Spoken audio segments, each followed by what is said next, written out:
celebrating itong muling pagkabuhay ng ating Panginoon. Basahin po natin sabay-sabay. Open our mouth and just speak the Word of God. Let's read in verse 1. Now, I want to make clear for you, brothers and sisters, the gospel I preach to you, which you received, on which you have taken your stand, and by which you are being saved. If you hold to the message I preach to you, unless you believe in vain, for I pass on to you as most important what I also received, that Christ died for our sins according to the Scriptures, that He was buried, that He was raised on the third day according to the Scriptures, and that He appeared to Cephas, si Peter yon, then to the 12, then He appeared to over 500 brothers and sisters at one time. Most of them are still alive, but some of them have fallen asleep. Then He appeared to James, then all apostles.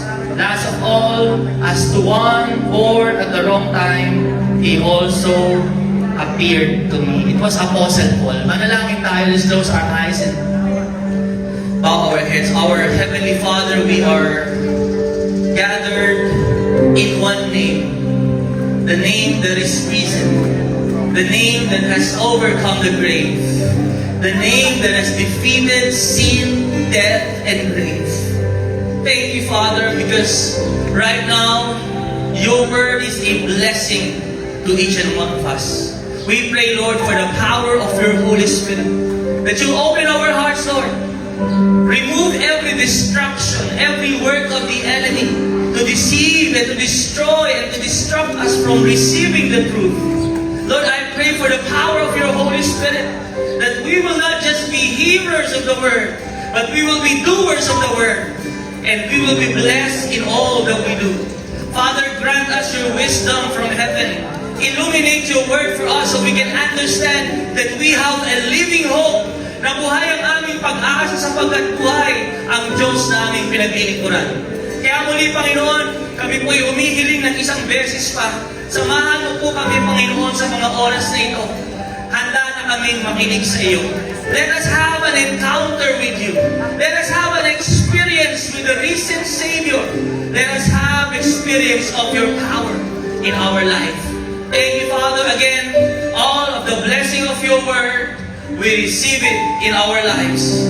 In Jesus' name we pray. Amen. Palapakan natin ang salita ng Panginoon.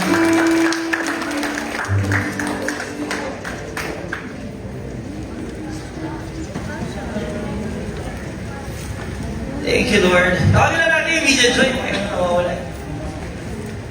Praise God. Kamusta po kayo? Ayan, habang hinihintay natin ng ating kapatid. Praise the Lord. Habang, yeah, thank you.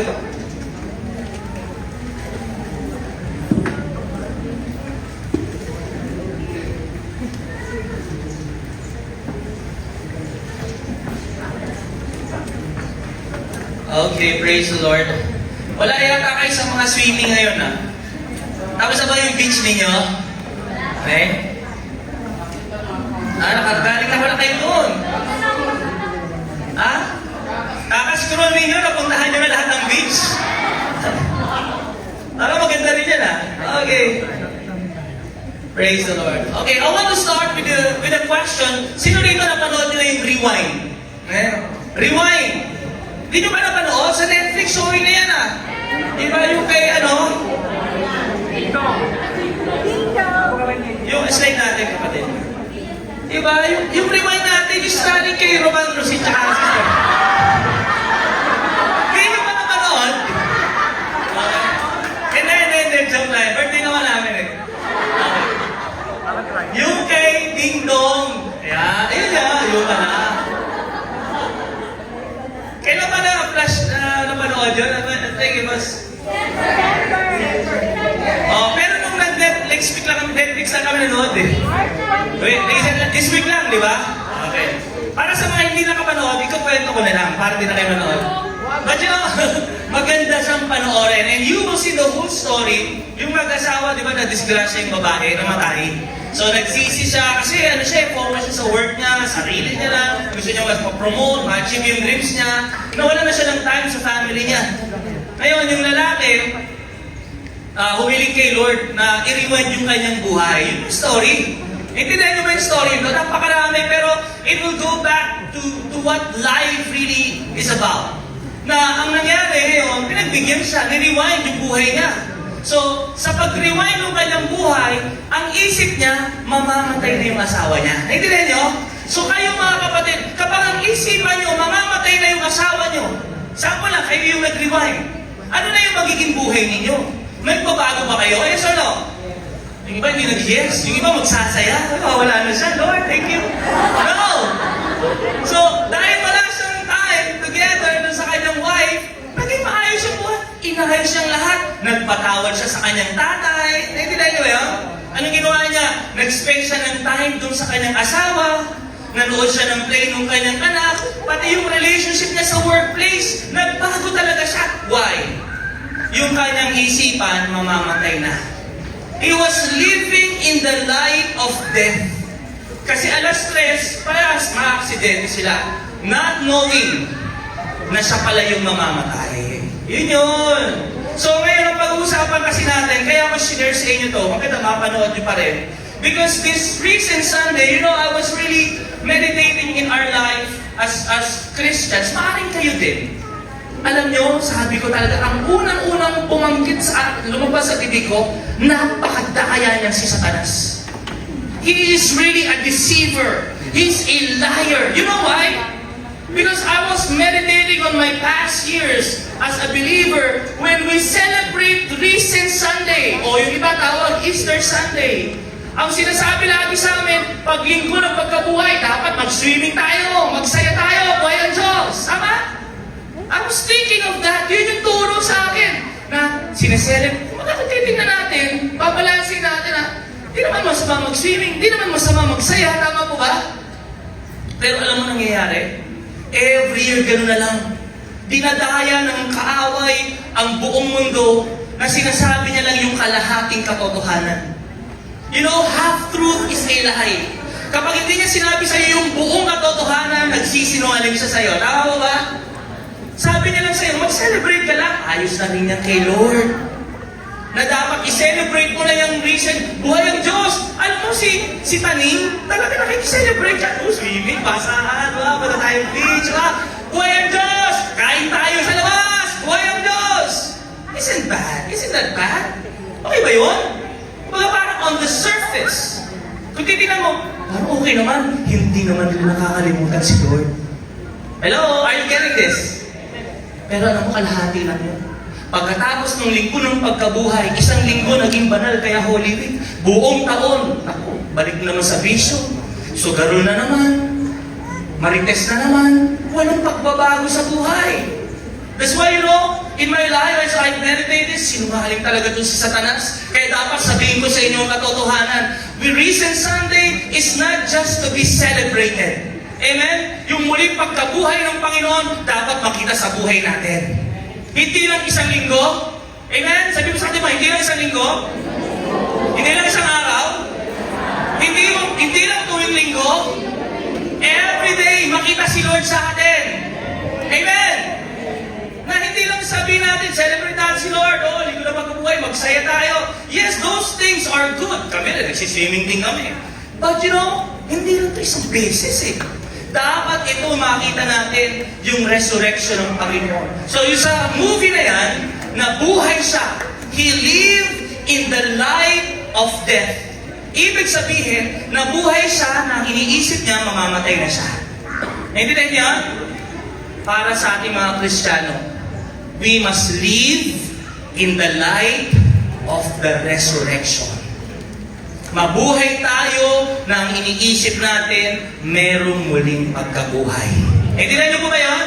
Araw-araw, dapat ang isipan natin, mabubuhay akong muli. Yes, buhay ang aking Panginoong pinaglilingkuran. Kahit humarap pa sa kamatayan, ang nasa isip ko lagi, mabubuhay uli ako. Ibig sabihin, makakaharap natin ng Diyos, makakasama natin ng Diyos. Ganun ba yung nasa isipan ninyo? So, ito kasi po yung nasa isipan ng mga disciples. Nung si Jesus ay muling nabuhay, nakita sa kanila, paano ba dapat tayo mabuhay? Sabihin natin, resurrection. Yung word niya na ginamit, yung Greek is anastasis. Sabihin natin, anastasis. Andiyan nakalagay. Ibig sabihin, arising from the dead. Simple lang naman yung resurrection. Pagkabuhay mula sa mga patay. Alam niyo po, napakaraming attempts ng mga atheista, yung mga hindi naniniwala sa Diyos, ng mga other religions to debunk the resurrection of Jesus. Marami silang mga teorya na sinasabi nila si Jesus hindi talaga muling nabuhay. I give you the first theory. The theory is called the swoon theory. Sabi natin swoon. Na sinasabi nila, yung swoon na hilo lang, nahimatay. Alam niyo, maling-mali agad eh. Sabi nila ha, hindi mo muling nabuhay si Lord, nahimatay lang. Okay? So, tingnan natin. Alam niyo, nung inutos ni Pilate, may tatlong mga personality sa Bible na mag-i-invalidate, mali talaga yung teorya. Si Pilate, may inutosang Roman centurion. Sabi niya, sige, ipako niyo yan sa krus. Alam niyo kung ilan ang tauhan ng isang Roman centurion? Tanong niyo kung ilan? 100 soldiers. Pinugbog ka ng 100 soldiers, hihimatayin ka lang? Nilati ko ka ng 100 sundalo, pinagtulungan ka, hihimatayin ka lang. Tapos ang reason nila, nung nilibing si Lord, pagdating ng 3 araw, nakabawi na siya ng lakas. Ano yung may ICU sa loob? It's the swoon theory. Para alam nyo, kasi may makakaharap ng ganyan. So, wala na agad. Tama po ba? Kahit yung mga Sanhedrin na-approve nila. Tusukin ka sa tagiliran ng sibat. Hihimatayin ka ba? Kung hindi himatayin ka lang, kung nagpupamali ng kalampatayan, tinusok ka, hindi ka ano ka, paano ka magre-react? Tinusok ka. But the water and blood came out of him. Yes! Kaya nga po may libingan. To prove that Jesus really died. Amen! Pangalawang theory is yung hallucination theory. Ayan. Yung i-flash mo dyan, kapatid, yung slides yan. Thank you, Lord. Si Joy, pakisuyo, ang napet na niya, yung hindi slideshow notes, yung nabuksan ka. Ayan, the hallucination. Alam niyo hallucination, tama? Parang nakadrugs lang yan. Okay? Yung mga believers si Jesus, hindi talaga nabuhay si Lord. Nag-hallucinate lang silang nabuhay. Alam niyo, sa binasa natin, nagpakita siya kay Paul. Kung kay Paul lang nagpakita, pwedeng sabihin natin, nag-hallucinate lang. Tama po ba? Sabi ni Paul, grabe, nakita mo si Jesus. Ay, nakita mo langit. No! Nagpakita siya kay James. Amen? Nagpakita sa 12 apostles. Yes or no? Nagpakita kay Peter. Yes? Naalala niyo yung laging absent sa church? Sino? Si Thomas. Kasi nung dumating siya doon, sabi ng mga ni Jesus, dito na ako, naniwala yung 10. Di ba? Kaso wala si Thomas. Sabi nila, Thomas, nakita namin buhay si Lord. Hindi ako maniniwala. I will not believe until I touch His wounds. Tama ba? I put my finger in the wounds of the Lord. Tama po ba? Dumating si Jesus. Anong sabi niya? Anong sabi ni Lord? Thomas, absent ka kasi last week, kaya bumalik ako para sa iyo. Now, touch my wounds. Alam niyo kaya ang sabi ni Thomas? My Lord and my God. You know bakit niya sinabing Diyos? Why? Nakita niya namatay. Nakita niya pinako, pinahirapan, hindi hinimatay. He saw Jesus die, how He suffered, how He was punished, and then He was alive. Amen! Kaya alam niyo, hindi ito hallucination. Kaya yung 500 witnesses at one time, sabi doon sa binasa natin kanina, 500 witnesses. Sabay-sabay nilang nakita si Lord. Ano yung sabay-sabay nag-drugs yun? Hilo si Lord yan. Jesus, hallelujah. No! Jesus is alive. Amen! Buhay talaga si Lord. Basahin natin. Sa 1 Corinthians 15, 5-7. Ayan more than 500 brothers and sisters at one time. Kita talaga nila, buhay buhayin si Lord. Amen! Sabi mo sa katabi mo, Christ is risen. Kaya ang sabi ni Paul, verse 20, sabay-sabay tayo. Basahin natin. But the fact is that Christ, the Messiah, has been raised from the dead. Mula sa pagkamatay, siya'y muling nabuhay. Merong sinabi doon, He became the first fruit. Can we say that? First fruit. Alam niyo yung mga Israelites, kapag nagtatanim po sila, yung lahat ng kanilang aanihin, alam ginagawa nila? Dinadala nila yun. Lahat. Why nila? Bakit binibigay nila lahat yun? Kasi ibig sabihin nun, umaasa sila na yung mga susunod na ani, mas maraming ibibigay ang Diyos. Yung binigay nila, may kasunod yun. Amen! Kaya ganun yun. Ibig sabihin, kung si Jesus muling nabuhay sa mga patay, may kasunod yun. Yung mga nananampalataya sa Kanya, kahit kumarap tayo sa kamatayan, bubuhayin tayo muli ng Panginoon. Amen! Sabi mo sa katabi mo, magkikita pa tayo. Yes! Yes! At sabi, katabi mo, tingnan mo maigi, hindi na ganyan ang itsura niyan. Mas maganda pa dyan. Hindi na malabo yung mata. Hindi na matanda. Hindi na mahina. Makikita pa tayo. Amen! Sabi natin, Christ is risen. And I tell you, just study. Study lang para bilang mga Kristiyano alam natin. Ngayon, Sunday, ano mga greetings sinasabi natin? Happy Easter. Alam niyo ba kung saan galing yung Easter?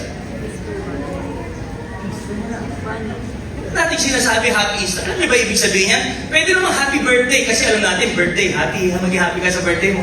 Happy Easter. What's the meaning of that? Ginagawa natin, siyempre sa Facebook nandun, may itlog, may kuneho. Ginagawa na yan eh.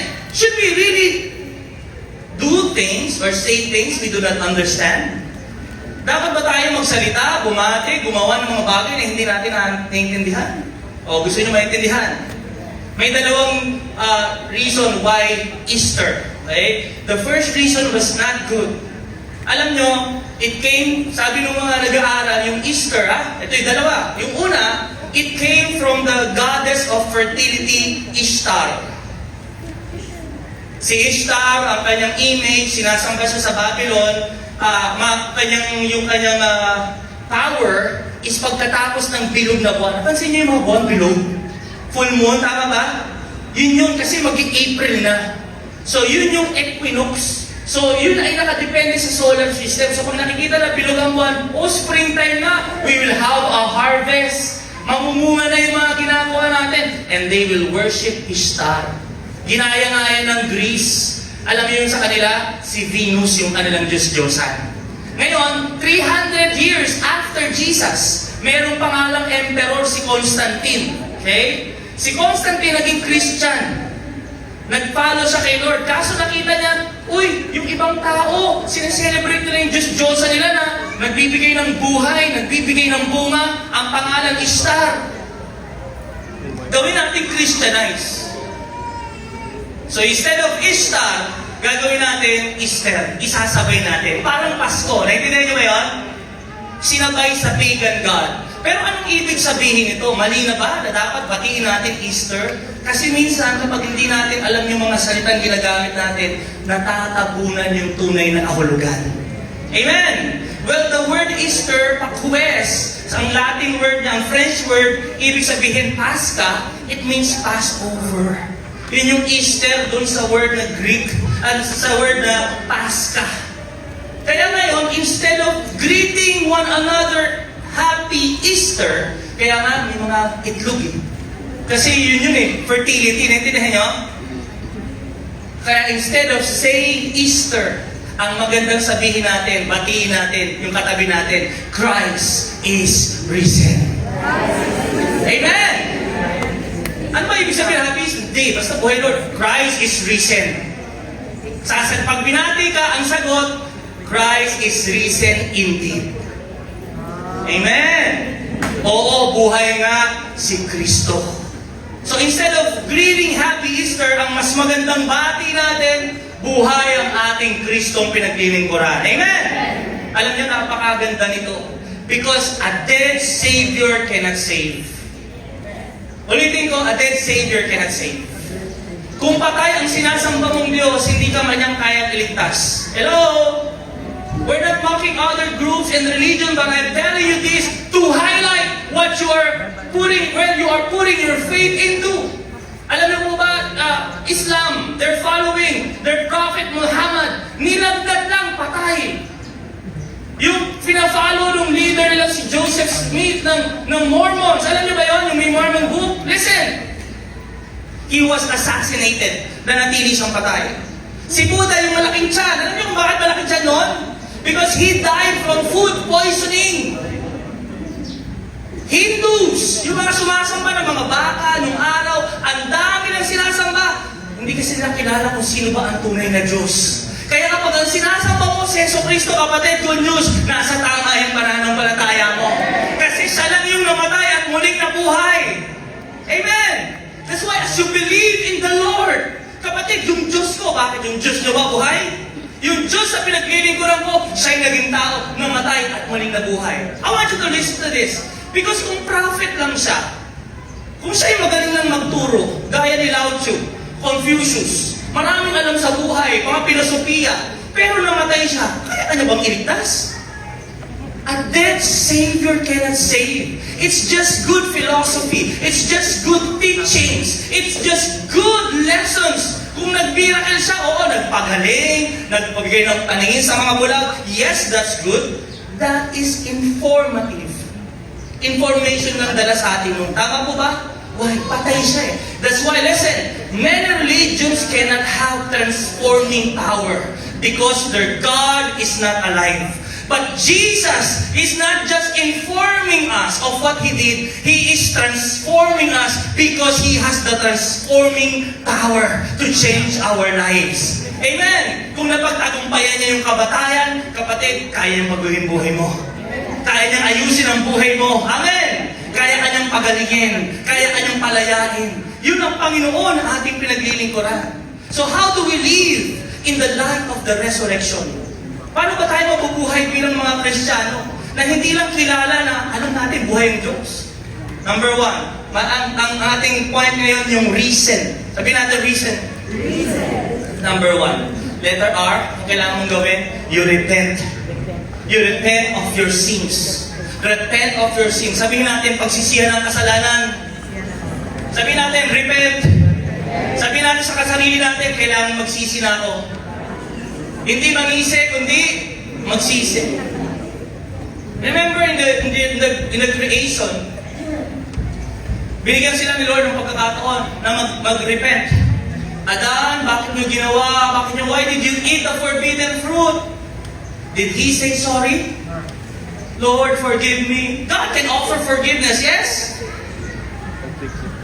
But what he did, he blamed the woman. Hindi nagsisi, nanisi. You know, as Christians, repentance is the first step for us to really experience the resurrection power of Jesus. Alam niyo ba, ang unang turo ni John the Baptist, ni Jesus at ni Peter pare-parehas. Peter, John the Baptist, ano ang unang sermon na ibinigay nila? Ang sabi ni Peter, let's read, each of you must repent of your sins and turn to God. Kaya kung may mensahe ang Panginoon sa kanyang muling pagkabuhay, ang sasabihin niya sa iyo, hindi magsaya kayo, mag-celebrate kayo. No! The first message is what? Repent! John the Baptist, basahin natin, next verse.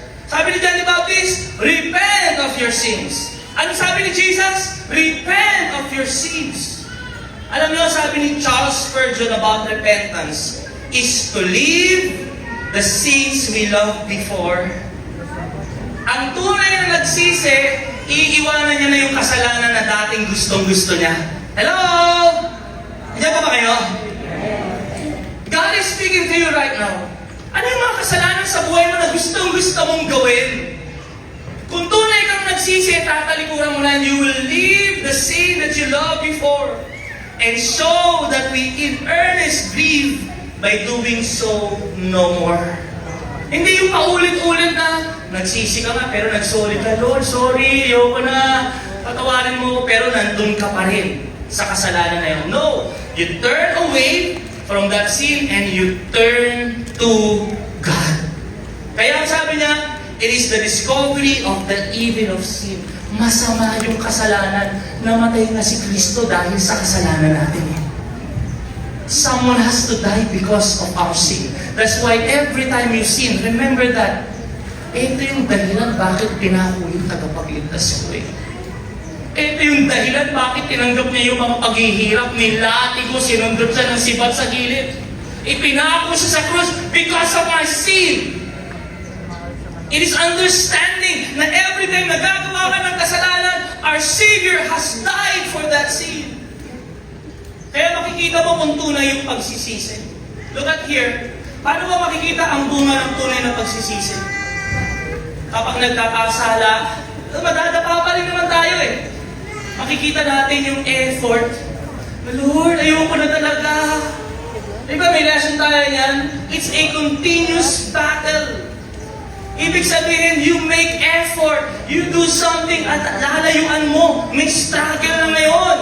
Sino rito ganon? Naranasan niya, dati sayang-saya siya sa ginagawa niya kahit alam niyang mali. Pero nung nakay Kristo na siya, parang may naglalaban na. Sino rito may mga ganon experience? Why? Because the Holy Spirit is leading you to live a holy life. Kaya alam niyo, ang bunga ng tunay na nagsisi, merong change sa kanyang buhay. Ang fruit ng repentance is a changed life. Amen! Change mind, change heart, change life. Yes! Sabi natin, change mind, change heart, change life. That is true repentance. Reason, repent. Letter I, mabubuhay akong muli. That's why I will invest on eternal riches. Sabi natin, invest on eternal riches. Hindi po masama mag-invest dito sa mundo na to. Basahin lang natin yung sinabi ni Jesus. Sabay-sabay, Matthew 6:19-21, don't store up treasures here on earth. Can we say that? Treasures? Sino ito gusto nyo ng treasure? Ayaw nyo gusto yung treasure? There are two treasures, earth and treasures in. Ang sabi niya, huwag dito sa lupa. Where moths, why? Moths eat them, rust destroy, and our thieves break in and steal. Nanakawa na ba kayo? Pilagin mo, pinaghirapan mo yun. Yung cellphone mo na yun, pinangutan mo pa. Diba? Pero, hinablot lang. Yes. Treasures on earth. Ano sabi ni Jesus? Sabay-sabay, store your treasures in heaven, where moths and rust cannot destroy. Thieves do not break in. Wherever your treasure is, there your desires of your heart will be also. Naniniwala po ba kayong buhay si Jesus? Okay, pwede ba tayo sumagot? Naniniwala ba kayo that Jesus is alive? Yes! Sinabi niya tama po ba? Naniniwala ba kayo na merong langit? Hello? Do you believe that there's heaven? Do you believe that there's hell? Do you believe in angels? Why? Because Jesus said so. Amen. Sinabi kasi yun ni Lord. Do you believe that Jesus is the only way to heaven? Do you believe that He is the truth? He is the life? Hello? Do you believe? Nung sinabi ni Jesus, there are treasures in heaven.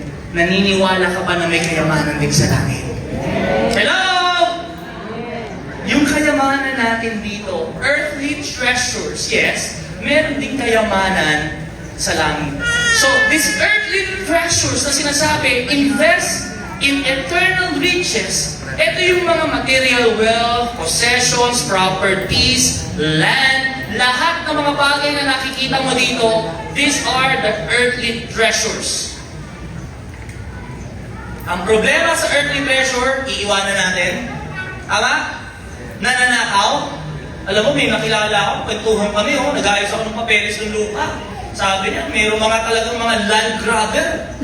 Yung mga walang kakayahan magpapapel ng lupa, kinuha yung kanilang lupa. Di ba? Imagine mo doon kayo nakatira, bigla na kayo paalisin. Kasi wala kang papel Nananakaw ba yun? Yes. Sasakyan, nakakarna. Condominium, ang dami. Pwede natin tawagin yung mga earthly treasures. Ano ibig sabihin, Lord, na do not store up? Masama ba mag-invest? Masama ba mag-save? No. Ang gusto lang iparating sa atin ng Panginoon, una, that we should be aware of the fleeting nature of earthly treasures. we should be aware that the things that we see is fleeting away. Nawawala, nananakaw, kinakalawang. You know, ang sabi ni Peter, listen, sa kanyang letter sa 2 Peter, heaven will pass away with the trembling noise. Very elements themselves will disappear in fire. Sa darating na April 8, may tinatawag na solar eclipse. Pero may April 7 pa, Sunday. Pag-uusapan natin. Buong mundo eh. Alam niyo itong mundo na ito, nagagandahan tayo sa mga pinupuntahan nating beach, waterfalls. Pero di naman po masama yun. Mawawasak ng apoy. Kasama bahay natin, sasakyan natin. Ang point dito ni Jesus na do not store up, hindi dahil ayaw na mag-save tayo. Gusto niya nga tayo maging magaling na tagapagpahala ng kayamanan. Tama po ba? Ang mga Kristiyano hindi dapat waldas. Dapat may pagpaplano, nagbabudget. Ang gusto ng Panginoon sabihin na sinasabi niya rito sa do not treasure or store up treasures on earth. Ibig sabihin, yung puso natin ay hindi dapat nakatuon sa pagpaparami at pagpaparami ng kayamanan sa mundo ito. Is that clear? Ang gusto niya sabi ng Panginoon, hindi naman masama mag-save. Mag-invest kayo para dumami yung pera. Pero kapag ang isipan mo, ang puso mo, is magparami lang ng magparami ng kayamanan dito, then we're missing the point. We're missing what Jesus wants. Ang gusto niya, eternal riches in heaven. Hindi po masama mag-save, hindi ba masama mag-invest. You know why? In the Bible, ang daming mayamang mga Kristiyano. Kilala niyo si Abraham? Aba, napakayaman nun. Kilala niyo yung anak niya? Sino? Si Isaac. Ang big time. Si Joseph, aba, second in command sa Egypt. Imagine mo yun. Si Nehemiah nagpatayo ng wall.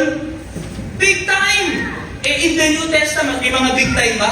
Kilala niyo naman si Matthew tax collector yan Tama po ba?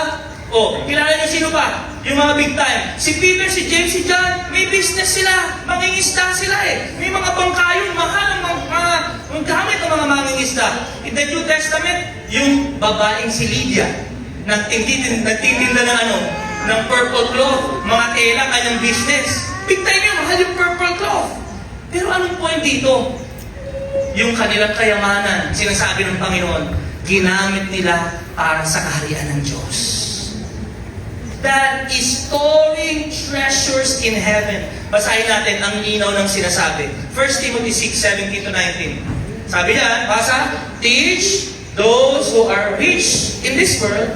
Pag mayaman tayo sa mundong ito, na to be proud, huwag mayabang. Sabi natin, huwag mayabang. And not to trust in their money. Point lang. Lahat naman po tayo gusto natin maging successful financially. Yes or no? Hindi masama yun. Kasi mas marami kang matutulungan. Tama po ba? Pero huwag kang lalaki ang ulo. Huwag magmamayabang. Kasi dapat ang isipan mo, ibinigay yun sa iyo ng Panginoon kasi gusto niya maging blessing ka. Sabi niya, which is so unreliable. Their trust should be in who? In God, who richly gives us all our need for our... Imagine mo yung heart ni Lord. Can I just explain to you the heart of God? Ang heart ng Lord sa atin is for us to be blessed and enjoy the life He has given us. Tuwang-tuwa si Lord kapag nabe-bless yung mga anak niya. Amen! Kapag kumakain kang masarap, uy, grabe yung anak ko, bless na bless, Tuwang-tuwa si Lord. He wants you to enjoy the blessings that He has given you. Amen! Kaya alam niyo, alis mo sa isipan niyo, ang dami ko ng pera, baka magalit si Lord sa akin. Yeah. No! You use everything that you have given, that the Lord given you to advance the kingdom of God, to enjoy the blessings that you have. Pero syempre, balance. Hindi lang puro sarili. Puro dapat meron din tayo sa kaharian ng Panginoon. Sabay-sabay. Tell them! Basahin natin. Tell them to use their money to do they should be rich in what? Pag pinayaman na tayo ng Panginoon, paano tayo makakapag-invest sa langit? Gumawa tayo ng mabuti. Tumulong tayo sa kapwa. Magpaaral ka ng mga hindi makapag-aral. Amen. Magbigay ka ng baon sa mga hindi nagkakaroon ng baon at hindi makapasok sa school. Bilhan mo ng mga gamit yung mga walang mga gamit sa school. Hello? Naintindihan niyo po ba ito? It's not just for ourselves. Store up treasures in heaven. Sabi niya, and generous. Can we say that? Generous? To those in need. Though always being ready to share. Wow! Sunod-sunod, no? Give, rich in good works, be generous, share. Gusto ba natin to? Sabi niya, by doing this, they will be storing up their treasures as a good foundation for the future. Maraming Kristiyano, although sa langit pupunta, listen to this, maraming Kristiyano, sa langit na punta ayaw pang umalis. Not because they are fulfilling the mission, but because they do not want to leave the treasures on earth behind. Kasi ng Christian, oo, sa langit na ako pupunta, pero ayoko pa iwanan mo doon kasi why? Ang dami ko pang kayamanan. Alam niyo, kapag marami tayong kayamanan at kayayamanin tayo ng Panginoon, naranasan niyo na ba yung umaangat ang buhay niyo? Hindi niyo ba naranasan? Uwi na tayo. Naranasan niyo yun? Yes! Yung, totoo naman yun, huwag kayo magsinungaling. Hindi kayo uutangan ng katabi niyo. Okay lang yan. Praise the Lord. Dati yung wallet mo, di ba, barya-barya naman, 20. Pinakamalaki na 50. Ngayon, libo-libo na eh. Tama? God has blessed us. He wants us to be a blessing. Kapag nagbibigay tayo, tumutulong tayo sa kapwa, nag-i-invest tayo ng kayamanan sa langit. Ang gusto ng Panginoon, ito yung maging buhay natin. Letter X, serve Jesus with our whole life. You serve Jesus. Reason, buong buhay mo, serve ka kay Lord. Ano ibig sabihin, Pastor? Magre-retire na ako bilang empleyado? Magre-resign na ako sa work ko? Ay magpo-full time ako sa church? Yun ba yung sinabing, serve God with your whole life? No, but there are people na tinawag doon, gaya namin, niwala namin lang, because God has called us to do that. But you know what? In your own workplace, you can still serve God. Serving God with our whole life is not about our time. It's about our heart and attitude towards it. Paano ba tinitingnan yung iyong trabaho? Para makumita ng pera o para ma-share si Jesus? Hello? Paano ka ba tinitingnan yung promotion na binigay sa'yo? Yun ba ay para mataas ka lang sa isang posisyon at kumita ka ng mas malaki, mag-increase ang sweldo mo, o para mas marami kang tao masyashare ng salita ng Diyos? Hello? Paano mo tinitingnan yung group na pinasasamahan mo yan? Lahat kami senior, lahat kami mga kabataan, ako ginawang leader. Paano mo siya tinitingnan? You serve Jesus with your whole life. Listen, you know, the truth is, as we serve the Lord, dumarating yung panahon na re-reject tayo. Tama po ba? Dumarating ang panahon na hindi naman tayo napapalakpakan. We're not recognized, we are not applauded by men. We are sometimes rejected and nakaka-discourage ka minsan.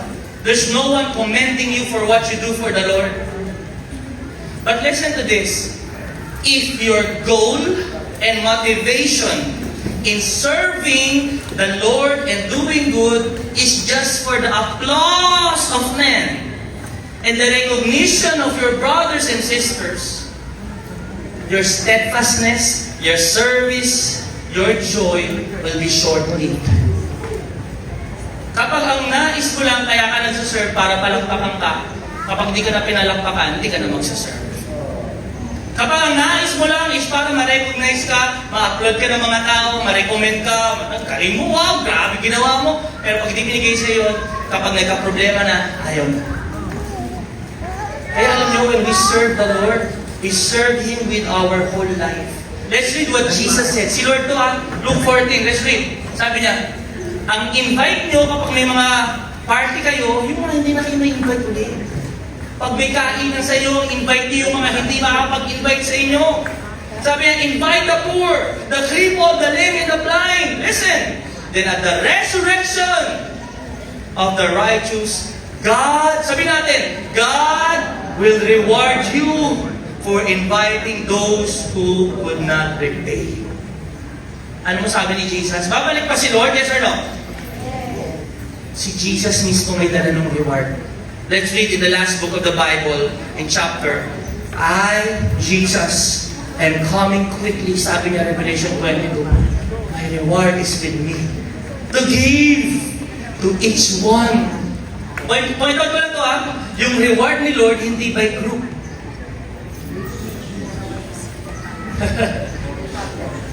Yung reward ni Lord, ito para sa J-Compi. Lahat kayo, may jacket, 5.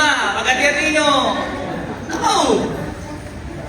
When God rewards, He rewards them one by one. What does the Lord means when He say to give each one? You know, sometimes, masarap po talagang mag-serve kay Lord kapag may kasama ka. Yes? Andiyan yung mga bro mo, bro, tara, serve tayo. Yung mga nakasabayan mo sa church, yung asawa mo lang sa serve. That's good. It's wonderful. Paano pag mag-isa ka na lang?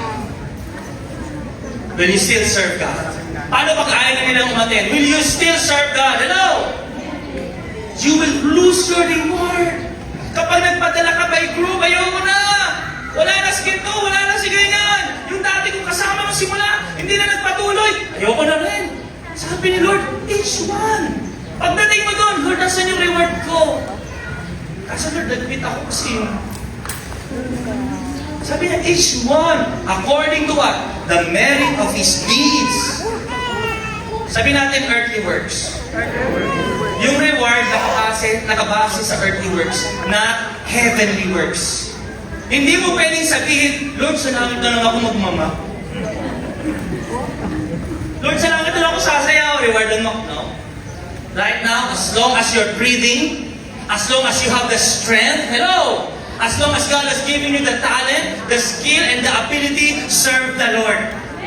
Gawin mo yan, hindi para sa tao, kundi para sa Diyos. At merong faithfulness.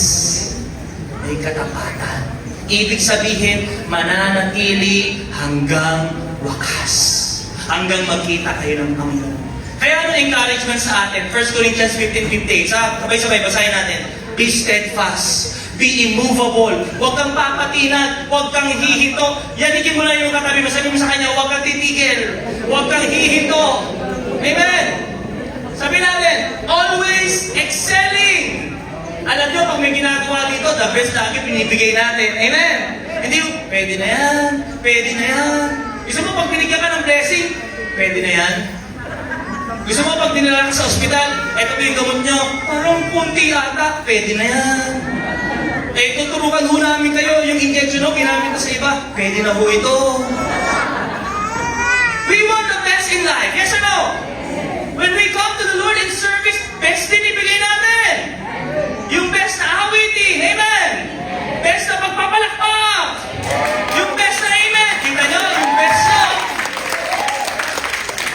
Yung best na pagbibigay sa offering. Parang dito lang lumakas yung amen. Dito humina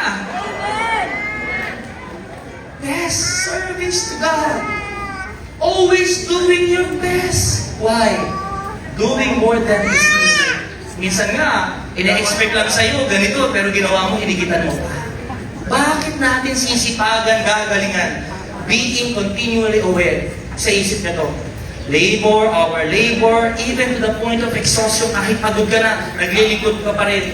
Sabi na, lahat ng ginawa ko kay Lord, bawat tulo ng pawis, bawat kuyat, bawat tulog na hindi natuloy, bawat lakad na kinansel para sa gawain ng Diyos, yung bawat pahinga na hindi mo ginawa kasi magagawa ka para sa Panginoon, lahat ng yun ibabalik ng Diyos.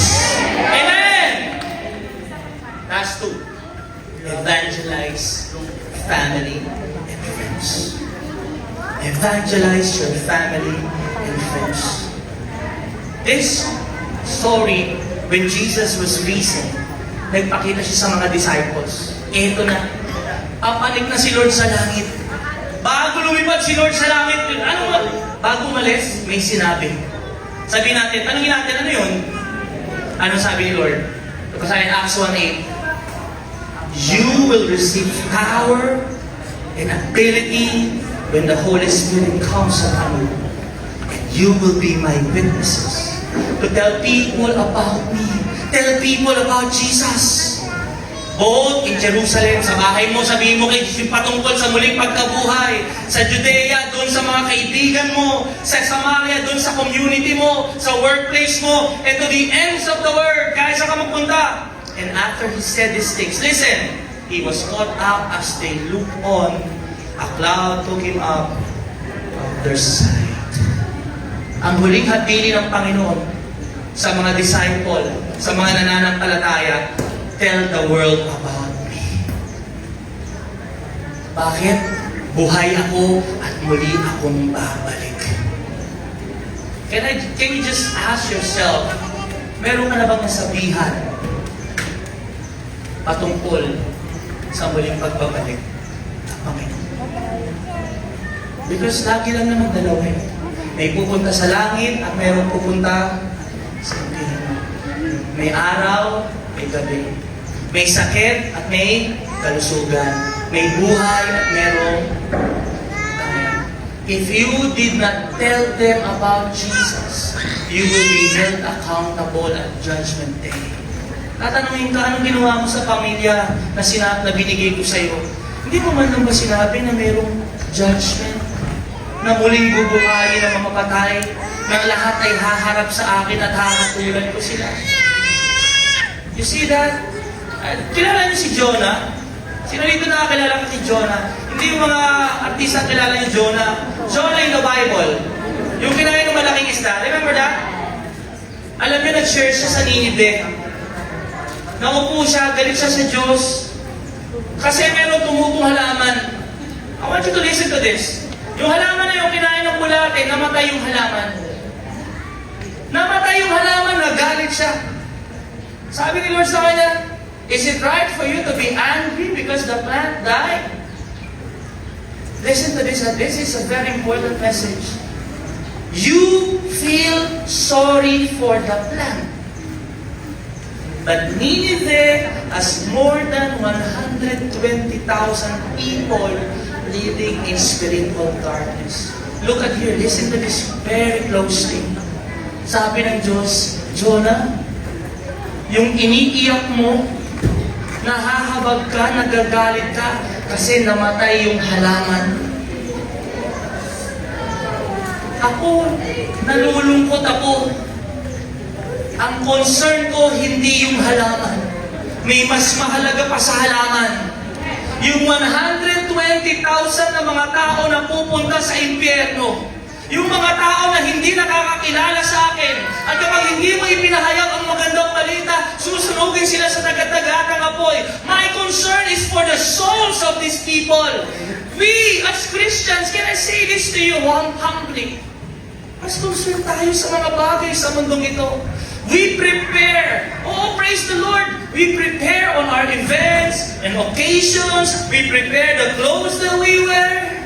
We are so concerned with things of this world that really does not matter in eternal life, in eternity. Mas masyado tayong concerned sa mga bagay sa mundong ito kaysa sa mga bagay na mayroong impact sa buhay na walang hanggan. Mas masyado tayong concerned sa kakainin natin. Mas masyado tayong concerned sa mga lugar na pupuntahan natin. Did we ever tell about Jesus to our family? Di ba dapat ang mas concern natin na yung katabi mo walang rewind sa buhay? Pwede kasama mo siya ngayon, pwede bukas wala na. Tell him about Jesus. Tell her about Jesus. Hello? Mas concerned tayo sa mga bagay na hindi pa tungkol sa buhay na walang hanggan.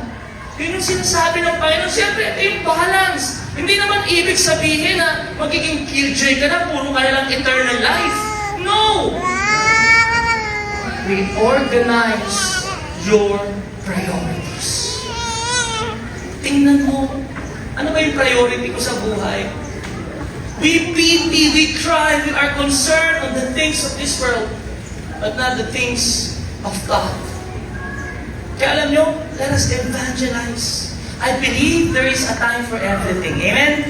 A time to be happy, a time to mourn, yes? A time to build up, a time to tear down. May panahon po ang bawat bagay. Pero sa mga nangyayari sa mundong ito, ito na ang panahon na sabihin natin na merong Diyos na makapagpapago ng buhay nila. Merong Diyos na may magandang plano sa kanilang buhay. Na merong Diyos na tumubos sa ating mga kasalanan. This is the time to evangelize our family. Alam nyo, merong isang magaling na evangelist, si Dwight L. Moody, yung aking tito. Ito si Dwight L. Moody, evangelist. Daming naging believers. Lumapit sa kanya yung 3 pastor. Sabi niya, evangelist ka, ang dami. Millions are saved through your ministry. Sabi niya, ano bang meron sa'yo? Gusto rin namin makapag-share. Gusto rin namin makapag-evangelize. Gusto namin na mga tao ay maligtas. Sabi ni Dwight L. Moody, tara. Bakit sila sa hotel? Sa bintana niya. Binuksan niya yung bintana niya. Sabi niya, sa 3 pastor, ano nakikita niyo? Sa baba kasi nung may park. Sabi niya, nakita ko, sabi ng unang pastor, ang daming puno. Wow. Pangalawa, ang daming nagtitinda. May negosyo. Park eh. Sabi ng pangatlong pastor, ang daming mga bata. And there was a silence and tears fall down in the eyes of Dwight and Moody. Sabi ng pastor, bakit umiyak? That is what you see. What I see is a lot of people are going to hell if they cannot hear about our Savior, Jesus Christ. When you look at your family, ano nakikita mo? Happy family? Even if you're happy on earth, hindi ibig sabihin happy ka, sa langit ka pupunta. Even if you're blessed here on earth, hindi ibig sabihin sa langit tayo pupunta. What do you see? To your friend, to your best friend, to your colleagues? Do you see a happy group? What do you see? I pray that the Lord will open our eyes to see that if this man, if these women did not accept Jesus in her life, that person will suffer in hell. Pupunta yun sa impyerno, walang excuse, dagat-dagat ang apoy. But the good news is, let the Lord touch your heart. And the next week, let us share Jesus. Amen! Paglabas natin dito, Christ is risen. Buhay ang Diyos. Kailangan natin ng ating Panginoon Jesus. Can I just point this out? How do you share Jesus to your family? Ito yung normal. Hindi naman to false. God loves you. Mahal ka ng Diyos. Totoo ba mahal ka ng Diyos? Yes, God loves you. Bro, sis, may best friend ka. Invite mo sa church. Di ba? Invite mo. Alam mo hindi Kristiyano. God loves you. And God has a plan, good and great plan for your life. Tama ba yun? Yes, tama naman. May magandang plano ng Diyos sa kanyang buhay. But just think of that. Listen, pakinggan nyo to Kapag ang sharing mo, mahal siya ng Diyos. May magandang plano sa kanya ng Diyos. May magandang buhay sa kanya ng Diyos. Paano pag maganda na buhay niya? Paano pag lahat ng pangangailangan niya nasa kanya na? Ano sasabihin niya sa'yo? Oh, thank you. Love ako ni Lord. Oo, alam ko yan. Oh, magandang plano ba? Okay na ako sa buhay ko eh. How do we share the gospel? Before tell him the good news, tell him or tell her the bad news. Bro, we are all broken people. Sis, we are all sinners. Lahat tayo nagkasala. And kahit gano'n pa ganda buhay natin dito, dahil sa kasalanan natin, parurusahan tayo. We will one day face God and we have no excuse for our sins. Kahit gano'n karaming tinulungan mo, makasalanan ka pa rin. Pwede ba yung maging mabait na lang ako? Kahit gano'n ka kabait, pagharap mo sa Diyos, ang Diyos ay isang hukom, He's a judge. Yes or no? Meron judge. Nagkasala ka. Ano sasabihin mo sa judge? Judge, gumawa ka ng mabuti. Baka pwede, patawarin na ako. Patatawarin ka, yes or no? No. You have to pay for your sins. And the payment of sin is death. You will die. You will be separated from God. We will all go to hell. Kahit maganda buhay ko, kahit gumawa ko ng mabuti, yes. But the good news is God has sent His Son to save us. He was punished for our sins. Do you think nakakailanganin niya ng tagapagligtas kapag nakita niya hindi niya kaya iligtas ang kanyang sarili? Yes. That's how we share. That's how we tell the world.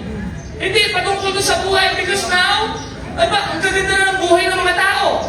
Nabubulag na sa buhay dito sa mundo. Nakakala hanggang dito na lang. Tell them that the wages of sin is death. But the gift of God is eternal life in Christ Jesus. And finally, this is the very important point that I want to share to you. Letter N, because we have the light of the resurrection, we know that Jesus lived. We will never fear death anymore. We will never fear death anymore. Nung una, takot po kayong mamatay. Hello? Sino po rito takot kayong mamatay? Nung una. Okay? Good. Ako rin eh. Pero honestly, I'm not boasting that all glory belongs to God. The real reason why I'm afraid to die is because of a lot of uncertainties. Hindi ko alam sigurado kung anong meron pagkamatay. Tama po ba? Isang dahilan bakit ang tao takot mamatay, bukod dun sa maiiwanan niya ng mga utang, ng mga anak niya, okay, hindi ko alam, baka mag-aaway-aaway sila doon. Oy, mamanahin niyo ng mga utang ko. Bukod doon, people are afraid to die because they are not sure if there is life after death. Kaya na lang, ang dami na naming sinervisan ng funeral. At talagang dalawa lang pakiramdam eh. Mabigat at magaan na pag-alis. Nakatin na kayo ng napakabigat na pag-alis. Yung hindi masyadong kinukwento yung kamatayan. Tama ba? Pero nung nakatabi mo yung marites ng bahay, kinuwento lang, kasi taas ng inom yan. Adik yun eh. Parang tikas ang ulo, puro si Kaili, hindi nalagaan sarili. At kaya palang bigat. You know, what I'm telling you is, before I was afraid to die, is the reason of I do not know what lies ahead. Di ko alam kung ano yung sunod eh. But now, alam ko na yung kasunod ng kamatayan. Death is not the end for me. It's the start of my eternal life in heaven. Kaya po, siyempre, wala namang gustong mamatay ngayon. Sabi nga nila, mga Kristiyano, sigurado sa langit, pero ayaw nilang mauna. Gusto ba natin makasama mga anak natin? Tama ba? But even in the face of death, we can still smile. Amen? And even, I'm telling you, if this is my funeral, sasabihin ko sa inyo, huwag kayong umiyak kasi napakaganda ng lugar kung nasaan ako. Ako ang dapat umiyak sa inyo kasi kawawa kayo, ang dami niyo pang hirap na dadanasin dito. It's a change of mind. Oo, mamimiss mo ako, mamimiss natin yung mga nawala ng ating mahal sa buhay. Pero the truth, kapag nananampalataya kay Kristo yun, aba, ang saya na ng buhay niya sa langit. Amen! That's our new perspective. Because we have a God who died and He rose again. Nagpakita siya. Kaya sabi sa Hebrews 2, let's read. For only as human being, bakit pa siya nagkatawang tao? For only as a human being could He die. Kaya siya nagkatawang tao para mamatay. Only by dying could He break the power of the devil or the power of death. Only in this way could He set free all who have lived their lives as a slave to the fear of dying. Kaya hindi ka natakot mamatay. Kasi alam mo, kapag nananampalataya ka kay Kristo, sa langit ang punta mo. Masaya ang buhay mo. Wala ka ng sakit doon. Wala ka ng utang doon. Wala ng kasalanan doon. Wala ng paghihirap doon. Wala ng iyakan doon. Wala ng luha. Masaya na sa langit. Kaya na daw sa palakpak nyo ngayon, kapag may namatay na mananampalataya, we will miss them. But isang palakpak kasi, naku, galing mo, kasama na si Lord. Wala na siyang hirap. Praise the Lord. That's how we see death. We never fear death anymore. Ano sabi ng 1 Corinthians 15? Basahin natin. Christ has been raised from the dead. 1 Thessalonians 4. Basa. Ito ha. May mga kamag-anak po tayo na matay. May mga mahal sa buhay na nawala. Maaring sa sinapupunan. Maaring ito ay sanggol, anak. Alam nyo, Sabi ng Bible, hindi tayo nagdadalamhati na para bang walang pag-asa. Yes, malulungkot, may pagdadalamhati. But remember this verse. We do not want you to be uninformed believers about those who are asleep in death. You will not grieve those who do not have hope. Sabi niya sa verse 14, for if they believe that Jesus died and rose again, as in fact He did, even so God in the same way, by raising them from the dead, will bring Him those believers who have fallen asleep in Jesus. Kaya kapag nawala ang isang mananampalataya, baby, diretso yan kay Lord sa langit. Kung siya man ay naghihirap dito, pagdating doon, wala na siyang paghihirap. Isn't that wonderful? Isn't that a good news na tayong mga mananampalataya ni Kristo, kahit sa kamatayan, kaya natin harapin ng nakangiti. Amen! Kasi alam natin, yes, mamimiss niyo ako, mamimiss natin sila, pero kasama na natin si Lord. Forever and ever. I want to finish with this. Why the resurrection is true. Alam niyo, kung ito lang, resurrection ay hoax o hindi totoo. Listen, yung mga disciples nag-quit na. Bakit? Pahirapan sila. Tama mo ba? Ipapako sila eh. Alam niyo po kung paano namatay yung mga disciples? Si Peter, pinako sa krus. Parehas ang pagkapako, pero sabi niya, baliktarin niyo kasi hindi ako karapat-dapat mamatay tulad ng aking tagapagligtas. Si Andrew, kailangan niyo si Andrew? Peter, James, Andrew, John, yan, pinako din sa krus. Si Tomas, alam niyo ba si Tomas, sinibat siya sa India hanggang mamatay. Si Philip, kailangan si Philip yung nag-teleport. Grabing torture yung kanyang dinanas. Si Matthew was stopped to death in Ethiopia. Alam niyo si Bartholomew, kahit wala tayong nabasa patungkol sa kanya. Ay mga Bible study natin, walang sinulat patungkol kay Bartholomew. Pero dahil siya naging martyr, nag-share siya ng good news, ano ginawa sa kanya? Nilagari siya sa dalawa. Nilagari siya. It was a brutal death. Ganon din, stoned to death si James, si Simon the Zealot. Binalatan ng buhay. Flame. Matthias, yung pumalit kay Judas. Kala niya promoted siya. He was also sinunog. Burned to death. Si John, yung sumulat ng Revelation. Pinakuluan sa langis. Nabasa na kayo ng antika? Inaagis siya dun sa kumukulong langis. Nakalpo, nalagnos yung kanyang... Pero, buhay pa. Kaya ang ginawa kay John, tinako na lang sa isang island. The island of Patmos. At doon niya na-receive yung revelation.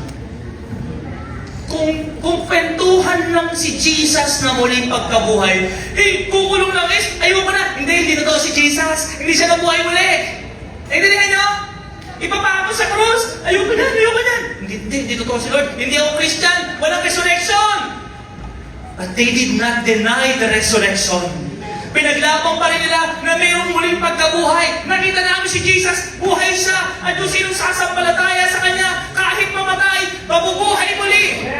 These disciples, they face death with a smile and with courage. They know that even if we die, we will rise again because our Savior lives. Buhay ang ating Panginoon. And the question here, as we close in prayer, are you sure of your eternal life in heaven? Can we close our eyes and just bow our heads and we pray, Father, salamat po, Panginoon, dahil Diyos na aming pinaglilingkuran ay namatay, pero ika'y maling nabuhay. At nabubuhay ka magpakailanman. And your promise, Lord, those who believe in you, even though they die, they will rise up again. Kaya Panginoon, maaari nandito kami, takot kaming mamatay. Hindi kami sigurado sa buhay na walang hanggan. Maybe you're attending church, occasionally, regularly, pero hindi ka pa sigurado sa buhay na walang hanggan. We can be sure now, if we will just put our faith in the Lord Jesus Christ. Kung maniniwala ka lang sa Kanya, Kung aaminin mo ang iyong mga pagkukulang at kasalanan, patatawarin ka niya at mapapasa iyo ang buhay na walang hanggan kung gagawin mo siyang Panginoon ng iyong buhay. And if you're that person today, sasabi, Pastor, gusto ko maging sure na sa langit nga punta ko. Lord, gusto ko maging sure na ako nga ay bubuhayin muli. Ang pag-asa natin, buhay na sa langit. If you're that person today, I want you to just join me in this prayer. Galing sa puso, kapatid. Sabayan mo ako sa panalangin. Sabihin mo sa kanyang Panginoong Jesus, Lord, kailangan kita sa buhay ko. Panginoon, patawarin niyo po. Pinagsisisihan ko na po ang lahat. Binubuksan ko ang aking puso. At tinatanggap kita sa aking buhay. Bilang Panginoon at tagapagligtas. Salamat po sa pagpapatawad. At sa buhay na walang hanggan, sa langit kasama ka. Tinatanggap ko po ito sa pangalan ni Jesus. Amen. Palakpakan natin ang Panginoon kung tinanggap niya. Tayo na po tayo lahat. And let's pray. Father, we thank you for our brothers and sisters, Lord. We are worshiping and praising a risen Savior. Kaya Panginoon, sa pagsisi namin sa aming paghingi ng tawad sa iyo as we repent, Lord, salamat dahil pinatawad mo na kami, Lord. Nilinis na kami sa lahat ng aming kasalanan. Lord, yung mga kayamanan na ipagkakatiwala mo sa amin, help us to invest in the heavenly places, heavenly treasures. Lord, tulungan mo rin kami to serve you. Lord, maraming paraan para mapaglingkuran ka. You have given us the abilities, skills, and talents, even the treasures, the territories, the transportations that we have. Lahat ng ito for your glory and kingdom. Lord, tulungan niyo po kami, Panginoon, to evangelize our family. Meron dito mga kapamilya natin na hindi pa ligtas, hindi pa sa langit punta, kapatid. Mahabag ang ating Panginoon, buksan ang kanilang puso na sila ay makatanggap ng buhay na walang hanggan. Lord, we pray for the salvation of our families, Father. And last, Lord, thank you because we will never fear death anymore.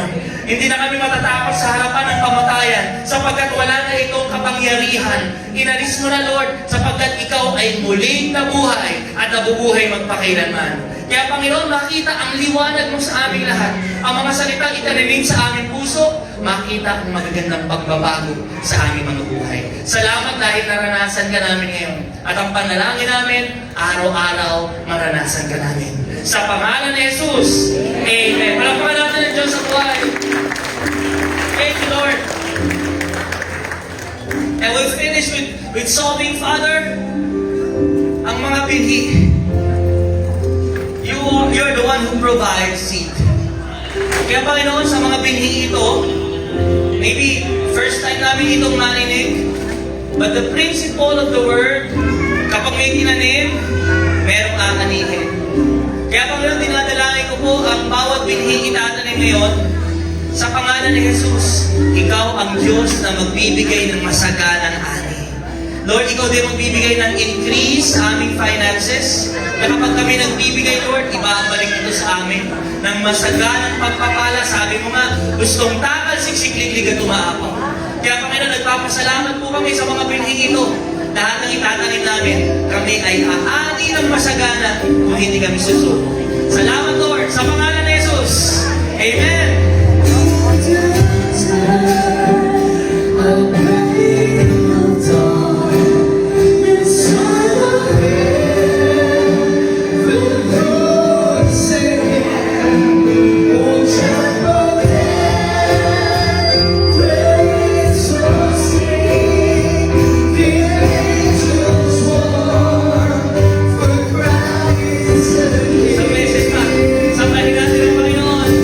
Praise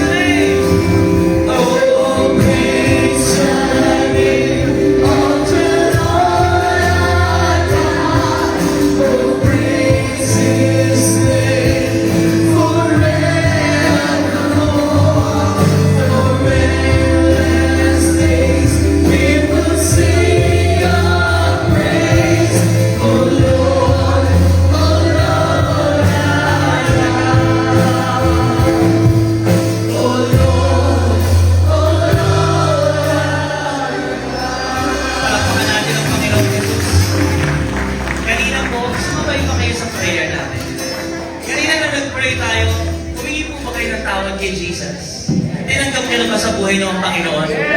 Can I tell you a good news? Ang good news, pinatawad na tayo ng Panginoon sa mga kasalanan natin. Ang good news, sa langit na punta natin. Yan ba yung amen mo at tagalangin? Amen! Ang good news, yung pangalan natin nakarecord na sa Book of Life. Hallelujah! Kaya ngayon, we are now children of the Most High God. Kaya sabay-sabay tayo. Sabihin natin, I am a child of the Most High God.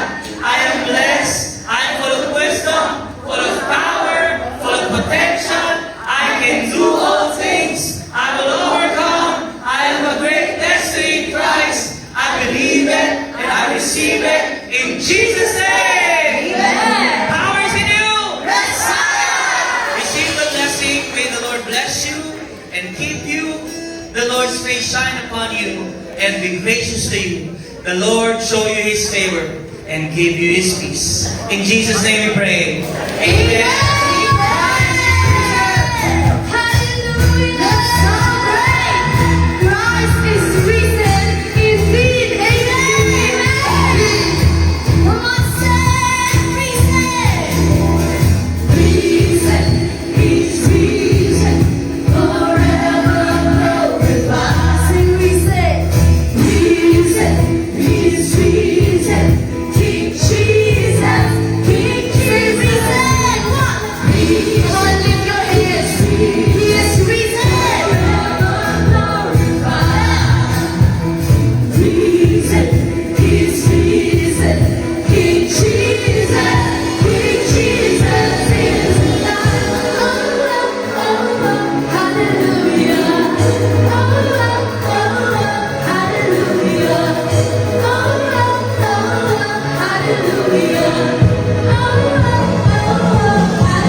Amen.